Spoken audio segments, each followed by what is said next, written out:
আজকে করব নারকেল পোস্ত চিংড়ি মাছটাকে ভালো করে ধুয়ে রেখে দিয়েছি। এবার একে একে আমি এর সাথে নারকেল পোস্ত দিয়ে ম্যারিনেট করব। এর মধ্যে পোস্ত, নারকেল, সর্ষে, কাঁচা লঙ্কা বাটা দিয়ে একটা পেস্ট করেছি, সেটা দিলাম। তারপরে দিয়ে দেবো হলুদ, এরপরে দেব কাঁচা সর্ষের তেল।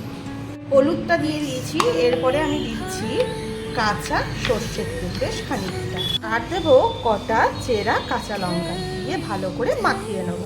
দেখো সুন্দর করে ম্যারিনেশন করে রেখে দিয়েছি। আর এই দিকে দেখো কড়াইতে আমি তেল গরম করতে দিয়েছি। তেলের মধ্যে দুটো শুকনো লঙ্কা আর একটা কাঁচা লঙ্কা ফোড়ন দিয়ে মিশ্রণটি ঢেলে দেবো। ঝোলটা এরকম করে ফুটছে, এবার আমি ঢাকা দিয়ে দেবো। এদিকে আমার রেডি হয়ে গেছে আজকের মেনু নারকেল চিংড়ি। টেস্টে হিট, রান্নায় ফিট। তোমরা খেয়ে বলো কেমন হয়েছে।